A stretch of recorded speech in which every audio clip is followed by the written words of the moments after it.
right. Well, I hope you found enough time to get through book the third with our extra week off. Today we'll cover the first 4 chapters. There should be 2 other chapters that we'll cover next week, which means then book the 4th, we should be ready for the following week. So do you believe I sent out a text where we're supposed to be out with our reading? So just as a reminder, we have both a poem and an essay as our finals. We're kind of getting to that point where we're getting a little bit closer to the midway point.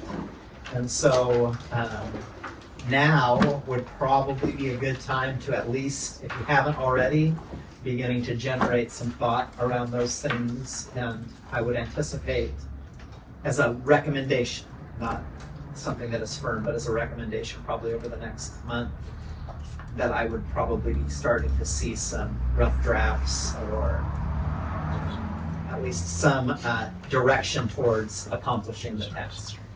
And so as well, I would encourage you guys to be sharing those with one another and giving some feedback on it. So because I am pretty hopeful that we will read through some, probably not all. So secondarily to that, if you are getting to the point of writing either of those and you would like to share, you can let me know that as well. So I know not always do we want to share things, but if you guys have it in your heart to share, I want to make time for it. So. All right. Anything in your reading or anything that stood out to you, or any questions or thoughts before we jump into part of the teaching portion of it? Has anyone finished the whole book? Did anyone go ahead and knock the whole thing out? Book 4, you mean? Or the whole? Just the adults. They finished the book and then watched the older movie. Did you watch the I didn't, because I wanted to wait after that evening, and I wasn't home. So Yeah, you didn't want the spoiler alerts. Yeah, I turned it up really loud to try to spoil it for Esther, but it didn't work. Esther's lost in the book, so she'd be lost in the book. Is that what? I get lost in the book as in like so good and just lost. No, I meant just lost, like you're trying to figure a way out through it. So, but yeah, if you're lost in it because it's so good, she's still chained to the oar. Yeah. All right. Well, that's okay too. How many of you are ahead of the reading schedule? How many of you are just happy to just stay on pace and not have any? I'm ahead. I'm like, I'll probably at my current course finish book 4 before we started. Okay. So I'm like slightly ahead. Okay. Well, as a reminder, you guys, with this book in particular, I don't want you to feel limited by the class time because we're taking a little bit slower pace than I had anticipated. Just obviously, if you're reading ahead, be very cautious in what you share with others. So I'm trying to match the pace of my peers. I'm not good at doing that. So not good at keeping secrets. Yeah. All right. Okay. Well. Let me have one brave soul tell me where we left off in book the 2nd. Where did we leave things off at? it was right where Judah had his first interaction with Jesus, right? Yeah. Yeah. So we're closing. Judah is going away, right? We get to the big culmination of the 2nd book, where the scene where we see that Jesus actually comes into frame. This is, after all, called the Tale of the Christ. So that's a pretty important aspect of it. And so what in particular takes place there in this scene? And why is that? Why is it important and relevant? Do you think? Because the author is intentional here about subtitling it the Tale of the Christ. So why use that interaction with Jesus, do you think? Doesn't it say in the Bible like something to like come to me those who are thirsty or something like that? Come to me those who are weary. Yeah. I thought there was somewhere where it talks about water, which I would think would have talked about like water. So the woman at the well, Jesus comes into contact and he talks about if you knew who the one who is doing all of this, right? I would give you living water. So yeah. I think as well, in line with the water analogy as well, there's something to the fact that he drank of Jesus's cup And then in other chapters, there's a declining of things that have a similar connotation. And so I do wonder if narratively those string together in the future. Yeah, yeah. And so we see that the water is represented in many different ways. It could be drinking of the cup of Christ. There is certainly, Kayla, that tie-in of living water, and what does Jesus represent? This is a man, again, that by this time is being led probably with multiple other slaves towards the Galley. And so they're certainly by this point probably thirsty, hungry. They've probably been hiking for a minute. But it also is representative. Where is Judah Ben-Hur going to find himself pretty quickly? In the Galley, on the waters. And so there is kind of this, the water will be something that quenches him, but it's also now being opened up to a life that is going to be on the waves of the seas. And that will be basically his life for the foreseeable future. And as we talked about, galley slaves, historically at that time, 2 to 3 years, roughly, to live. And really what it was intended to be was a very slow death sentence. And so what we see is a glimmer of hope in the midst of the tragic tale of Judah Ben-Hur's life. It really went off the rails really, really quickly. And so he has again made it up in his mind, even before the accident, he has made it up in his mind to become a soldier of Rome. And really how he is going to get back at Rome is by becoming Roman, learning the Roman way, and then using the way against him. And then we see that as the story advances that Christ is to be, in every sense of the word, the protagonist. He's the good guy in the story. And so when Judah Ben-Hur comes up against it, we even see there's kind of a shifting that takes place in his perception, and even more so in the perception of the guard, that there's something that takes place there, that shifts there. And now that is kind of held the weight moving into now book the third. And so we have the chapters, at least they're labeled in mine, and mine is, this particular one is actually first edition from Canadian publisher, but it's Quintus Arius, the Roman Galley, the Galley Slave, and a Gleam of Hope. And so let us start with asking. I want to ask you this question: what do you think is going on in Judah Ben-Hur's mind and heart? So think of his mind, his emotions. What is taking place with him as he gets to the end of chapter 2? Where's his heart at? Where's his mind at? What is his concern for? Before he goes to the Galley. His mother and sister. His mother and sister. Yeah. Kind of like a feeling betrayal from his friends and stuff, and some probably pretty angry too. Yeah. So a lot of anger, a lot of frustration, a lot of worry, Longing. anxiety, longing, confusion. Yeah. And so these are really, obviously, really important things for us to consider, because we're going to take a pretty big time jump in between the closing of chapter 2, and then we're going to find ourselves some years later now where he's been a well-established Galley slave. But what we want to, the reason we want to consider that is we want to ask ourselves, what has shifted in the heart or mind of Judah Ben-Hur in all of this time? Is he still, you guys have read the chapter, is he still anxious in the chapter? Desiring or longing for his mother and his sister? Is there still a nature to his frustration or anger or feelings of some resentment? And so we see in many ways that while he may become more settled in the life that he has now, that there still is a great deal of unsettlement, things that have not been resolved yet. Now, of course, when Jesus shows up on the scene at the end of chapter 2, it is meant to bring a measure of settlement to Judah. And what we could say is, this is really Judah Ben-Hur's first chance to be redeemed. And does he allow that interaction with Christ to redeem? Is he repentant or unrepentant? He's unrepentant. Now, again, this is important for us to understand the context of the story, because what we need to see with Judah Ben-Hur is that he is not the idealized protagonist of the story. He's not the one that we're looking to emulate. While he has many good qualities, that's a pretty glaring thing that is missed. And this is what is really drawn out in the narrative when the guard has kind of this real shift towards Christ and is moved in a way towards Christ that we don't necessarily see with Judah Ben-Hur, the one who is drinking of the water. And so it does play on a little bit, I think, of some of the biblical narratives of like, if he only knew, if Judah Ben-Hur only knew who drew the water for him and gave him drink, that would alter the rest of his life. And yet we find that the story advances without him now some years later. So let's open up to the very first chapter here of book the third. And Lew Wallace uses a quote from Shakespeare.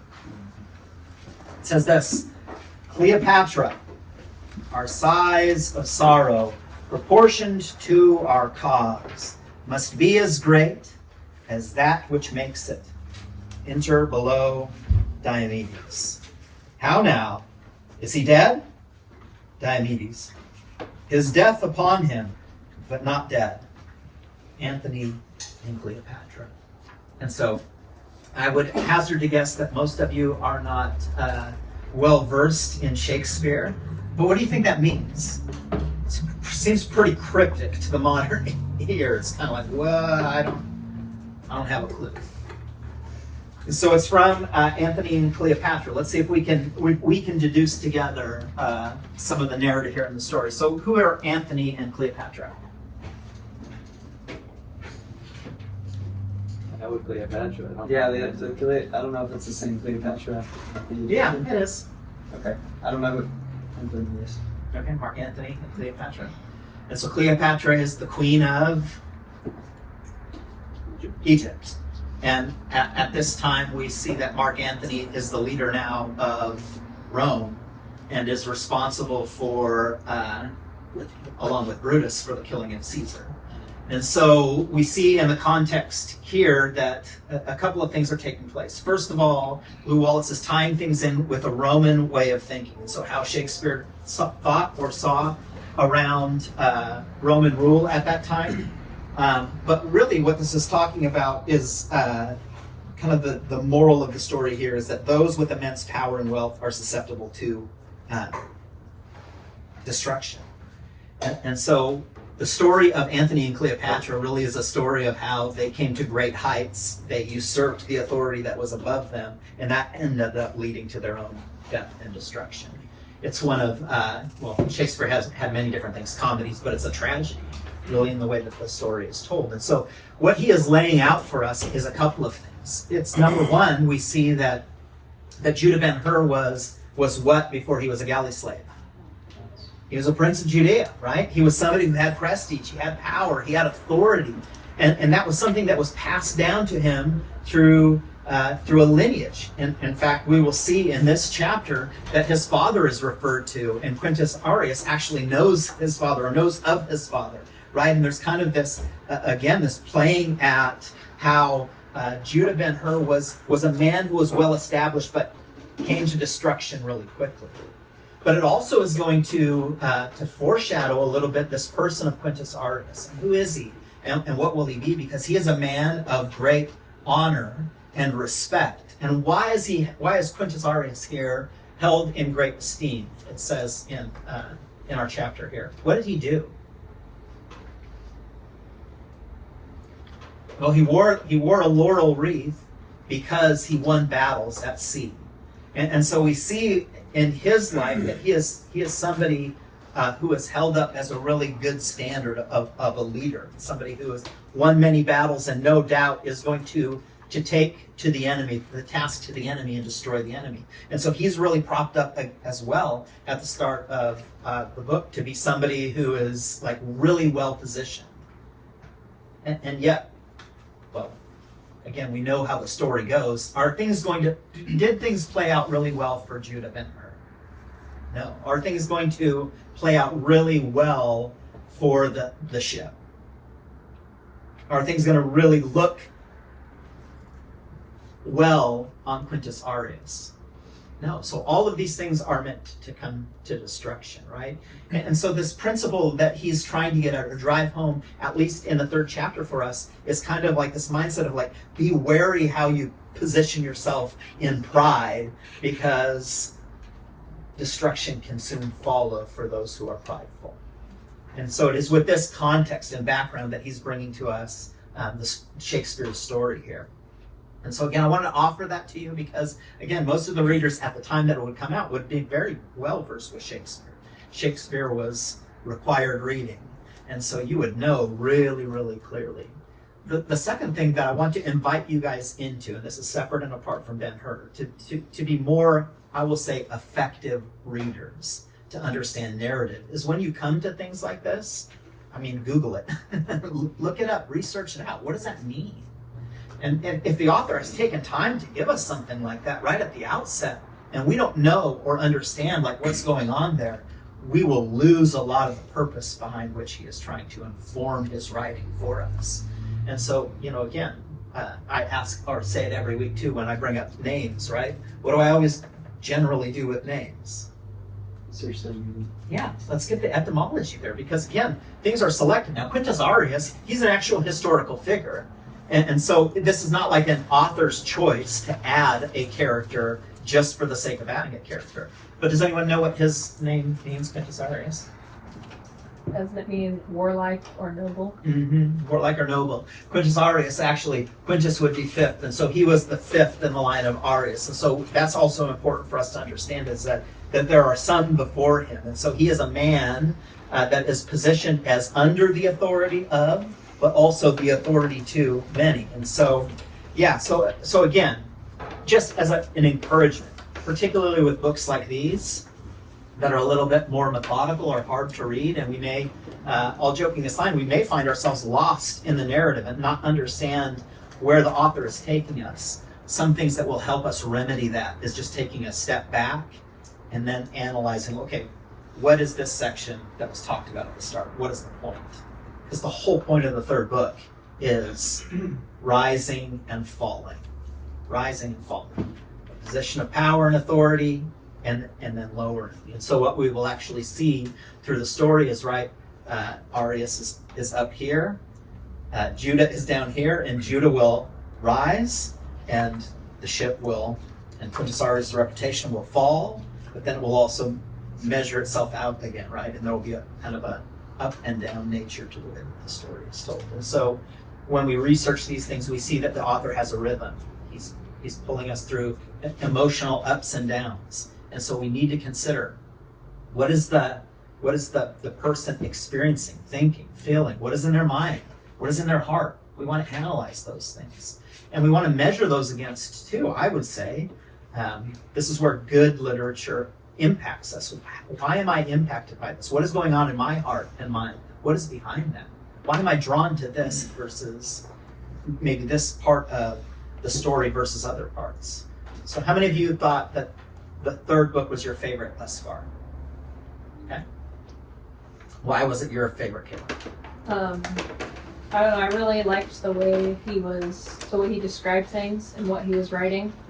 And I liked the clash of the different cultures between the Jewish culture and the Roman culture, and kind of how Judah struggles with accepting both, more so than just the Jewish culture, just the Roman culture. And I think it was interesting, and I think it definitely pairs well with the 4th book once you get more context, but it's something I appreciated about it.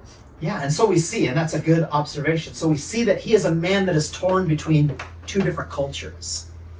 In many ways, he is kind of like a fish out of water, so to speak. He doesn't really fully fit into the way that his life was before the accident, and he doesn't really fit into the context of being a Roman galley slave. And so he, in one sense, right, when we think of the hero's journey, right, he is a man without a home, and he is a man without helpers to guide him, but he is heading straight towards death. And what we know to be true about good narrative, right, is that death is going to lead us to something. All right. So there should be a paragraph, or probably 3 or 4 paragraphs in, that says there were 20 or 30 persons in the party, of whom the greater number were slaves with torches which flamed little and smoked much, leaving on the air the perfume of the Indian nard. The masters walked in, advanced arm in arm. One of them, apparently 50 years old, slightly bald, wearing over his scant locks a crown of laurel, seemed, from his intentions paid him, the central object of some affectionate ceremony. They all sported ample togas of white wool, broadly bordered with purple. What does that mean? A white wool broadly bordered with purple. What does purple represent? Royalty. And so we will see that again, yes, that these people are held in wide esteem at the time. And so we can tell that by the crown of laurels, right? The crown of life, crown of laurel, that it is somebody who has been victorious. And that's really significant. Again, to see somebody, we don't operate that way in our culture. But can you imagine, like, walking around and seeing in your culture a crown of laurel? That would mean that is somebody worth knowing, or somebody who is meant to be venerated or held up in honor and esteem. A glance had sufficed the watchman. He knew without question they were of high rank, and escorting a friend to a ship after a night of festivity. Further explanation will be found in the conversation they carried on. "No, my Quintus," said one, speaking to him with the crown, "it is of ill fortune to take thee from us so soon. Only yesterday thou didst return from the seas beyond the pillars. Why thou hast not even got back thy land legs." And so what is taking place in this conversation, and what is happening in the life of Quintus Arius, is that he has just returned from battle. He has just returned and is receiving the recognition for that battle, but now he is also going right back out to war. And this is a very common practice, of course, at that time, right? You didn't want to keep your good commanders off the battlefield, whether that was advancing over land or whether that was advancing by sea. And we see really within this context of the time that naval battles in particular in Roman and Greek times were something that was becoming more prevalent. Whereas beforehand, the Vikings were really at that, historically in ancient cultures, were one of the only ones who really fought in that way. And so this is kind of the new or modern for them kind of warfare, to have naval victories. And this was really significant because, of course, when you're fighting in hand-to-hand kind of combat, that's like one person to one person. But if you could destroy a whole ship, the likelihood is that you are handicapping that army. Because when we think about, the boot shape of Italy and then Greece, there's many islands. And so the person who controlled the waterways controlled what? Controlled commerce and controlled the power. They were dominant at the time. And so this was really, really important. A naval commander would have been somebody, again, held in really, really high regard. And like anything, right? Well, what kind of teacher do you want to get? If you have to choose a teacher, you choose like whoever's available. The best. You choose the best. Right. That's the premise here. Okay. And so we want to see, again, we're going to drive this home, and he's going to drive this home a lot for us. This person, Quintus Arius, he is the best available. And why is he the best? What do you get from the narrative? I think Lou Wallace does a good job of painting why he's the best. But why would you say Quintus Arius is the best commander here? Can we pick up attributes of his character or the way he thinks? Well, I think from what I know and the way he interacted with Ben-Hur is that he takes into consideration each part of this ship, right? He doesn't treat the rowers as something as definitely something lower than him, but something that is not irrelevant because they are actually a fundamental part of his success. Yeah. So it's something that he cares about, and that's what makes it. That's what made him successful. Mm-hmm. That's Good. what I think. Yeah. Excellent. Other thoughts? Yeah. I was going to add to what Elijah was saying. Not only did he inspect all of the boat and the physical stuff, but each person he took note of, and that's what led to his observation of Judah. Yeah, like he was talking about, like the switching the sides for his body or something. Yeah. You know, he took note of that. And so we see somebody who is making an observation, right? He doesn't strike us as well. Let's compare this to the leader that Judah accidentally dropped the tile on, right? That guy, there's kind of this pomp and arrogance that he's just coming through, and just because he's been named something, and there's not really a good reason given why he was named it, he's just in power. Now we're comparing that to Quintus Arius here, who seems to have some nobility to him and something that he has done substantially. And yeah, we see within the conduct of his character and the way that he thinks is that he is considering all things. He's not as flippant, right? He doesn't just assume power for the sake of power, but he seems like somebody who is thoughtful. And again, this is really important for us to pick up on, because obviously the narrative is pointing us towards something of value in his life.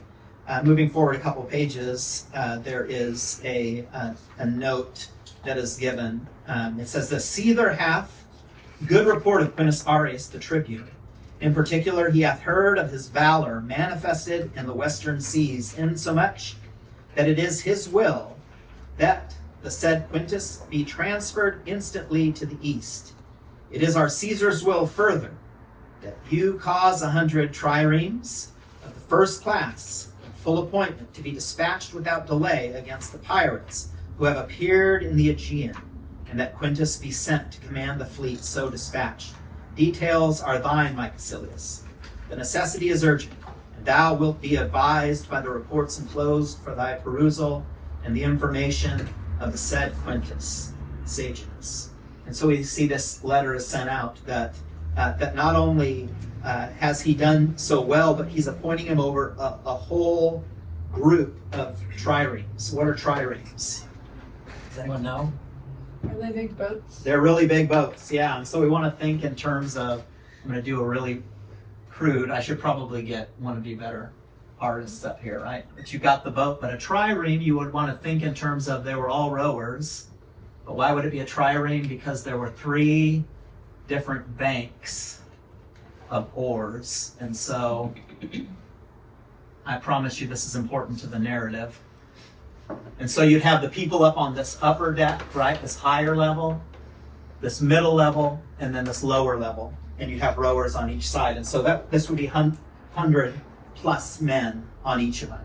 And so he's not just in charge of a singular boat, but he's in charge of a whole fleet. But let's take a look at then what it meant for the galley slaves that were in here. What do you think what was different about the oars up here versus the ones down low? Shorter and longer. Shorter and longer. And why is that significant? I mean, it changes the control of the boat and the water. And so, yeah, and so changes, right. And so if you were a leader of a boat, where would you want to put your good oarsmen at, your strongest oarsmen? Definitely the bottom, right? Okay, fine. Why do you think bottom? So I think that's, where I'm thinking was the most, I feel like that's where most of the torque comes from, right? Is the bottom. Okay. Who thinks it's something different? I would say it comes more from the top because you have to use more force. More force? From the Okay, good. I think there's a Okay, yeah, so this is really tricky. Yeah, generally would be somebody that you were seated in the top. And so you'd want to think here, down here, with these oarsmen, they have more control, but they're not necessarily having to be as strong, where these ones had to take out these much longer poles. And so you've got to imagine like feet and feet and feet. And so you had to have the strength not only to hold the weight of that oar up, because the oar is up in the air, and then you had to have the ability to not clank with the oars under you. But then you had to take this giant oar, put it in the water, and then heave with everything that you have. And so, yeah, so you have more control and steerage that would take place from the lower. The middle would be kind of, again, those who are kind of measured out, kind of a middle ground. They weren't strong or weak. But the ones at the top, you want to be really, really mindful of their strength. if you ever get a chance to watch the movie, it's based on a true story that's out of a rowing team out of Seattle, but it's called The Boys in the Boat. They do a good job of demonstrating on there kind of the different qualities that each person in a boat would need to have. And of course, to be an effective leader in this kind of maritime warfare, you would need to. You would be really well served. That's why I'm bringing this up. You would be really well served to be like Quintus Arius, somebody who cares deeply about the boat and the condition of those whom you're putting your life in. After all, these are galley slaves, but they're pretty important, right? Because they're the engine that runs the boat. Whether you need to get out of there quickly or whether you need to advance quickly, it's really important that you have what? Strong, able men that can carry you to victory. And so we see again and again and again here that Quintus Arius kind of has developed these kind of qualities, that he's trusted at this time with Caesar. And that is kind of the highest stamp of approval, at least from a Roman perspective, right? If you've had Caesar give you that thumbs up, you're doing good. What did you say the boat was called? A trireme. A trireme. Yeah. T-R-I-R-E-M-E, trireme. Okay, let's move forward then to the next chapter, the Roman Galley. And let's see. It's probably the next page after your chapter starts. It says this: a prudent man was Arius, prudent, and of the class which, while enriching the altars of Praeneste and Antium, was of the opinion nevertheless that the favor of the blind goddess depended more upon the votary's care and judgment than upon his gifts and vows. And so what does he say? What does Wallace say here twice of Arius? He is a what kind of man? Prudent. Prudent man. What does that mean to be prudent? What is prudent? Wise. Wise. Okay, good. Yeah. Thorough and observant. Thorough and observant. Yeah. We might also say that he's forward thinking. He shows care towards the future. And so somebody who is prudent sees the big picture. But it's not just the big picture of the here and now, right? He is somebody who has anticipated what is to come. And so to be prudent means that you are certainly measuring yourself by what is before you, the reality of what is before you, right? A prudent person can't have these like ideas in their mind or make more of something than is really there. A prudent person is wise in the way that they observe what they have, but then they also think forward about what does this mean, right? And so why would that be important for somebody who is in command of a fleet? Because war is not like, it's not as easy as we'll do this and then they'll do that and that's how it's all going to work out, right? There's, of course, in war or in battle, there's a bunch of shifting that takes place. And so you always have to be able to anticipate, right? To think in terms of what could happen, what might happen, and be ready to give an answer for it immediately, right? In the midst of war, and particularly in the midst of naval battles, there's not a lot of time to sit and observe and reassess. Somebody that is in charge needs to be decisive. And so we see that, again, it's important for us to see that he's prudent, he's wise. He's somebody who has considered things. He's somebody who is going to be the very best at being able to address any issues that will come up. In many ways, what's really interesting here is that Lew Wallace is painting Quintus Arius, although he is of Rome, what is he painting him as? A positive character or a negative character? Positive. And so we see the first time within the narrative here that somebody from Rome is held up in esteem because they seem to deserve the accolade of that esteem. It's not just that he's a good general, but of battle, but he seems to be a genuinely good person, mindful, thoughtful, considerate, right? Now, why do you think that the author here is presenting such a character? If Rome is meant to embody something that is so negative, and we see that particularly in the life of Messala, why do we get this character here? Well, let's not forget that 2 books ago, we were introduced to 3 different characters that were not characters initially that came from the thought or mindset of God, the Father, but they were foreigners and those who were outside. And so again, what the author is doing here is he's littering the story with those who have a chance at what? Redemption. But what has separated thus far? So thus far we know three characters who have been redeemed. What separates those 3 characters in our initial book from all other characters? Why are they redeemed? They followed the star. Yeah, Metaphorically. metaphorically, but more importantly, what does the star represent? The way. The ways of God. They came under the influence and the encouragement and the admonishment of the Spirit. So again, this is really critical for us to understand because the story is about coming into contact with the person of Christ and having your life alter. And of course, the 3 wise men had that experience, right? With the babe in swaddling cloths, and their life was altered. We see that as well, alluded to with the shepherds. But now we see a picture of somebody who's in the midst of Rome, and so we must understand that they're good, right? But they're still in need of some sort of redemption. All right, continuing on here, he will ultimately say this: knowledge leaves no room for chances. What does that mean?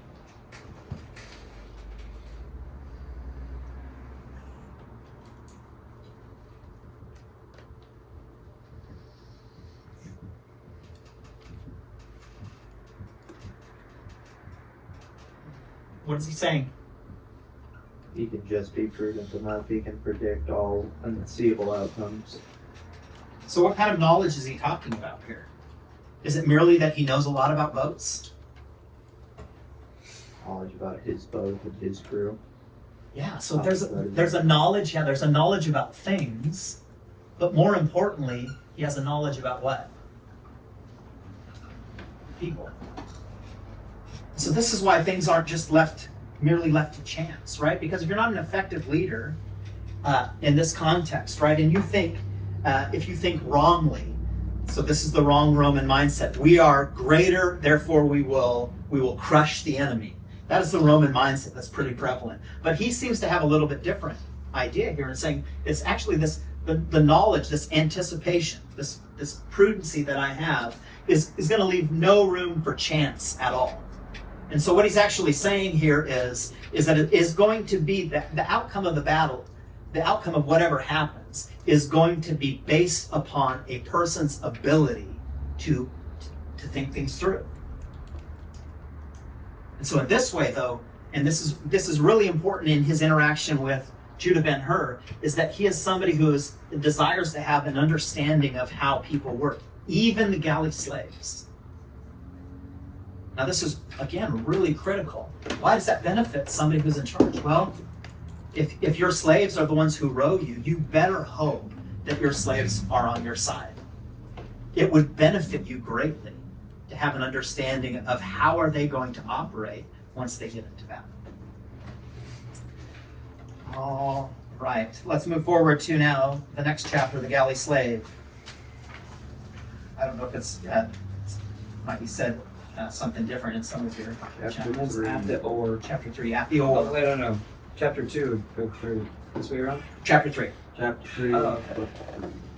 All right, now we're going to get introduced again to Judah. Now 3 or so years ahead of time, and we're going to see how has he been altered or changed by this first interaction with Jesus. And we see pretty quickly there doesn't seem to be, at least visibly, a major change, right? Not a lot seems to have shifted for him, and so we see pretty early on that there's not any real character development with him.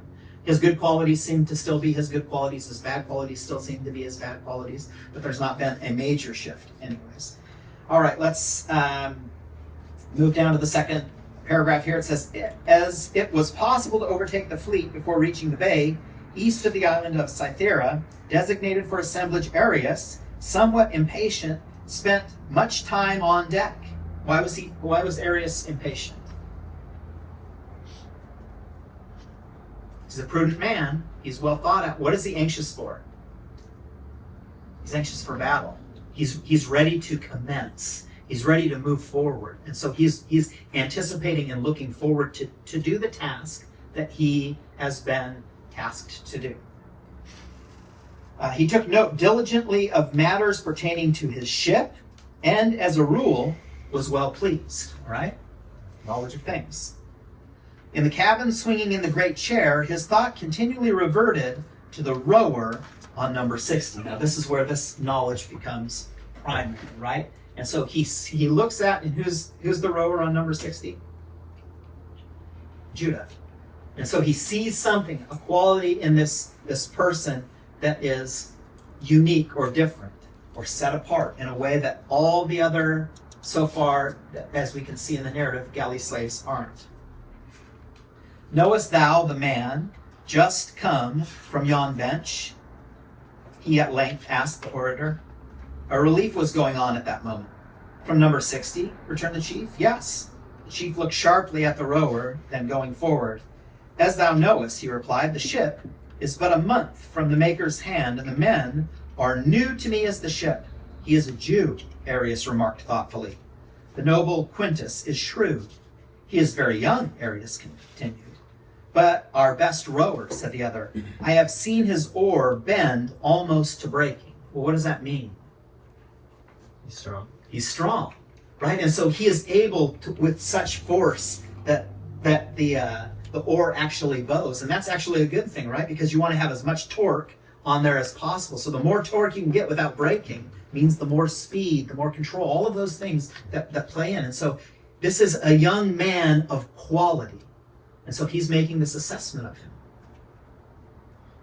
Of what disposition is he? And this is the first thing that we see with Judah that will define Judah for us again. He is what? Jew. And then, but more to his character, he is young, but more to his character, Obedient. he is obedient. And this is really an important thing, right?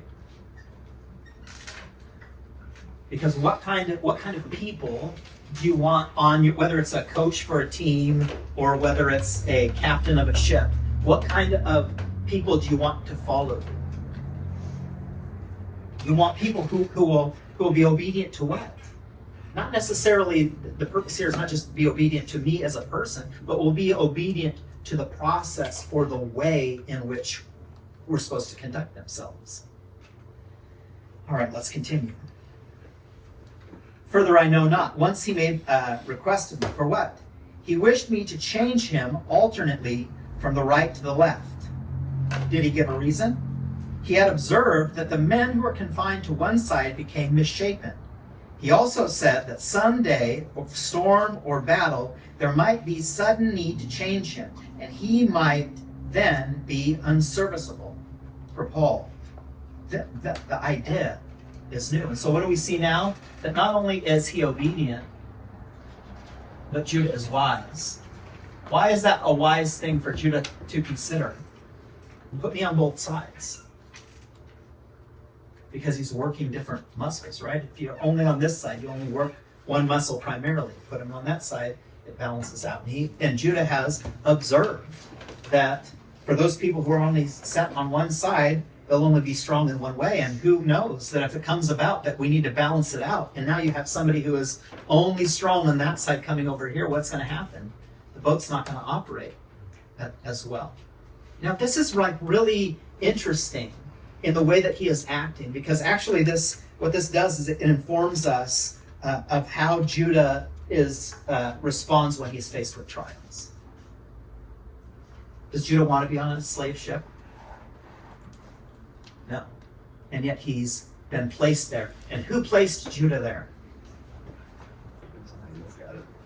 Who do you think? What would you say? Who placed Judah there?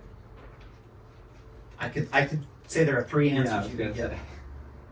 You could say his own choices, his own actions placed him there. You could say, well, it was the Romans that placed him there. They are the one who brought judgment. Or you can say that God appointed him into his own sufferings. I like the third one. So let me ask you, How do you respond when you face trials? I like to think of it as the third one. Gives it more purpose. Well, how does changing that answer change the way that your outlook is in the midst of trials? If I think in my trials that I'm the one who brought me to there and I'm the one who's responsible, then likely what will I do? Self-defeat. Self-defeat, or I will try to become very dependent upon myself to overcome. If I assume it was somebody else other than me, vengeance, blame. But if I come to the understanding that God has placed me somewhere, how will that alter things? Understanding, growth. Right? For somebody who is mature, right? So the way that we consider this and answer this is of extreme value. But we see, at least, it's alluded to that the way that Judah here is handling the difficulties or the trials of his life is with an absolute amount of honor that he is given. Because even in the midst of being a galley slave, he's trying to become the very best galley slave that he can be, right? Now, we don't understand maybe fully what the motivations are, or do we? What is his motivations, do you think? Vengeance? That's one of them for sure. Yeah, absolutely. And so he is going to do all he can do to survive because he wants to what? He wants to repay what has been done to him. But what else? Find his mother and sister. Find his mother and sister. And so we see, again, within the heart and mind of Judah is this kind of dueling experiences. He wants to have vengeance on Masala, but he also wants to see his mother and sister. And so he's doing it out of anger, and he's doing it out of affection. And the question here that we'll have to continue to ask ourselves is, who's going to win out? Are those proper places for him to put his focus? Somebody have a Bible. Can you open up to James chapter 1 and read verses 2 through 8, please? Okay. Yeah, go ahead. Consider it pure joy, my brothers and sisters, whenever you face trials of many kinds, because you know that the testing of your faith produces perseverance. Let perseverance finish its work so that you may be mature and complete, not lacking anything. If any of you lacks wisdom, you should ask God, who gives generously to all without finding fault, and it will be given to you. But when you ask, you must believe and not doubt, because the one who doubts is like a wave of the sea, blown and tossed by the wind. Wait, I'm not sure when I should stop reading. I forgot. Eight. Yeah, 8. That person should not expect to receive anything from the Lord. Such a person is double-minded and unstable in all they do. It's pretty fitting, right? The person who doubts is like what? Away from the sea, just tossed about. But a person who is disciplined towards seeking out the Lord, right, is somebody who is more settled. And so, again, I want to ask you, and this is some self-assessment for all of us, is how do we respond when things are difficult? When things don't go our way? When people have maybe hurt us or harmed us, whether they intended to or not. See, how we respond in those times is really, really critical here. And it's actually going to be one of the things that is the salvation of Judah Ben-Hur as we observe what takes place. And so he is singled out. Why? Because he's somebody who is diligent, obedient, wise. And that separates him from every other slave. Because every other slave kind of has what kind of mentality? A slave mentality. In this culture, there is predominant in our culture. It's the victim mentality. And it doesn't matter whether you've been victimized or not. The person who resigns their identity to being a victim to someone else are people who are stunted in their ability to overcome. Now, I can say that as somebody who practiced really clearly the victim mentality for many years. And again, justifiably so in some forms or fashions, but there becomes a point in time where you have to put off those childish things. And some of the childish things are even the things that have happened to us, the difficulties that we've experienced. We have to put those to the side and choose to overcome them, right? We need to, as James says, count things all joy. When what? When we fall into various trials. Well, how do we fall into them? Well, more often than not, God has placed them in our path that we might achieve the endurance that James here is talking about for us. The overcoming, the persevering, as we stay steadfast. Now, this is a picture of who Judah has been. Let's move forward now to chapter 4. My book calls it A Gleam of Hope. Let's go to the very last couple paragraphs here of the chapter. It says, 3 years of night, and through the darkness of sunbeam at last, a sea adrift and lost, and now land, dead so long and low, the thrill and stir of resurrection. Now, again, he seasons this throughout the story. What are they anticipating or looking forward to? Resurrection. It's the resurrection of the day. It's the resurrection of hope. We know this because he will say ultimately that hope deals with the future. What does that mean? That's pretty important. Let's write that down. Hope deals with the future.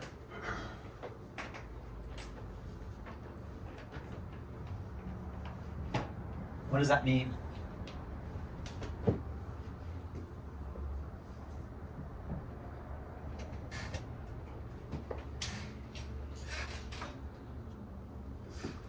I think it can sort of bring a settlement for a person about their future. Yeah, hope is the thing that pulls us in, right? That keeps us moving which way? Forward. Now, Quintus Arius is what? A prudent man who's always forward thinking. We could say in this sense that Quintus Arius represents the hopeful man, the man who believes in doing all that you can in the right ways to stay moving forward. And that even when difficulties come, those are opportunities to remain hopeful and to push forward. And then we see in the background here is Judah in the same manner, who has is kind of emulating the same kind of character that is in Quintus Arius. And this is really, really important for us to see because, again, why would Quintus Arius stop for somebody who isn't demonstrating character in the midst of trial? He wouldn't, right? He would just be one of many other slaves.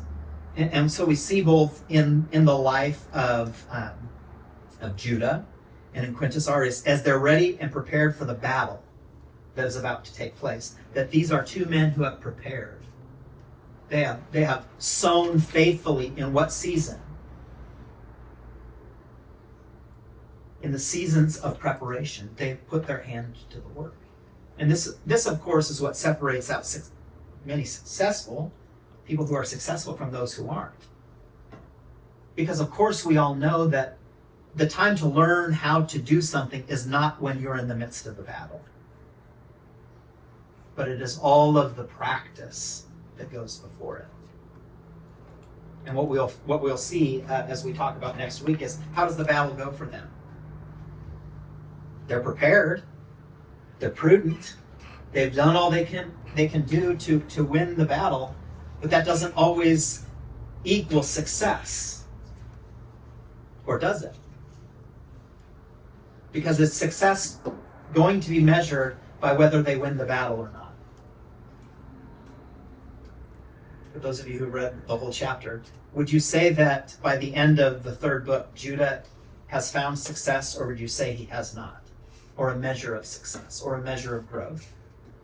I would say yes. Yes. Why? Because he's moved forward. Right. Because he's been prepared for, through smaller things, to answer to then the more difficult things in life. And this is, again, when we pair that now to the start, Cleopatra and Anthony, what is the warning here? Don't become too proud, because you will fall. But what do we actually see take place in the life of Judah? Is that there's a fallenness that takes place, the losing of the battle, but that will actually set him up for what? A resurrection. So the theme of resurrection here is really, really critical, right? But Judah doesn't have a resurrection if he's not on a ship. And he's not on a ship if he doesn't make a mistake and have the accident. And so we see that there is a sovereignty to which is moving through Judah's life and pointing him towards something. And then we see this person, right, that was placed there. Again, at the end of chapter 2, the opportunity was presented for what? What should Judah have done when he came into contact with Christ? What is the proper response always to an interaction with God's Spirit or the person of Christ or the heart of the Father? What is always an appropriate reaction? Jesus, in his first words in Mark, said this: repent. Repentance. Repentance leads towards resurrection. Those two go hand in hand. Repent and believe, right? It's repentance from, and it's faith towards God. This is the elementary teachings, that we went over. Okay, we will close it there, and so make sure that we're read through to the last 2 chapters next week. And Haley, go ahead. Let's hear your interaction, please. I will review the passage and then share my thoughts on it while I close it. And just for some context, I'm going to start a little earlier than the interaction. Jesus knew that the Father had put all things under his power, and that he had come from God and was returning to God. So he got up from the meal, took off his outer clothing, and wrapped a towel around his waist. After that, he poured water into a basin and began to wash his disciples' feet, drying them with the towel that was wrapped around him. He came to Simon Peter, who said to him, "Lord, are you going to wash my feet?" Jesus replied, "You do not realize now what I am doing, but later you will understand." "No," Peter said, "you shall never wash my feet." Jesus answered, "Unless I wash you, you have no part with me." "Then, Lord," Simon Peter replied, "not just my feet, but my hands and my head as well." Jesus answered, "Those who have had a bath need only to wash their feet. Their whole body is clean. And you are clean, though not every one of you." The reason I chose this passage was because I was just struck by Peter's heart in it. I think it was an example of how a son can interact with the Lord when you're being taught, because he's obviously immature in the way that he thought about it, but it was his heart, and Jesus did tell him, "You are clean." It was his heart posture that was beautiful to me, even though he didn't understand the way that Jesus worked and the kingdom worked.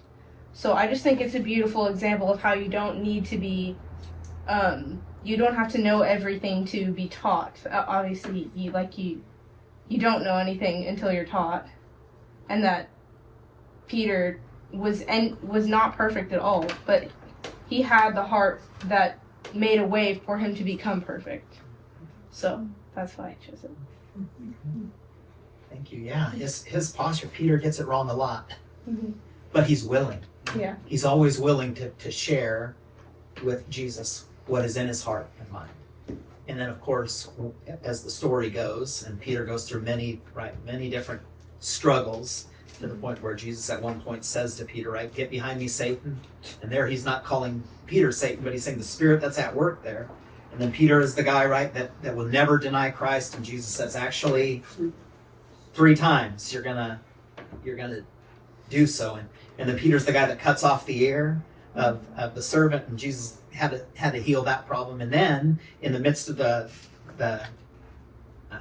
rooster crowing, we see in one interaction that it says that Peter actually makes eye contact with Jesus as it crows, right? And so Peter learns the lesson, right? Mm-hmm. But Peter was willing. He was always willing. But as much as he was willing to share what he thought, he was willing to receive the correction when it came. And then we know that Peter's story ends with Jesus asking him 3 times, Do you love me? Feed my sheep. Do you love me? Right? He restores them back. So thank you for sharing that, right? And this is a good example for us, I do think, in light of the story of Ben-Hur, Judah, coming into contact with Jesus and missing the mark. Well, how often did Peter miss the mark? And still, there was what? Hope. Hope deals with the future. And so regardless of the difficulties or the circumstances, right, there is always hope, provided you put your hope in the right place. All right, any other thoughts before we close? No burning desires? All right, thank you guys. You can take a few minute break.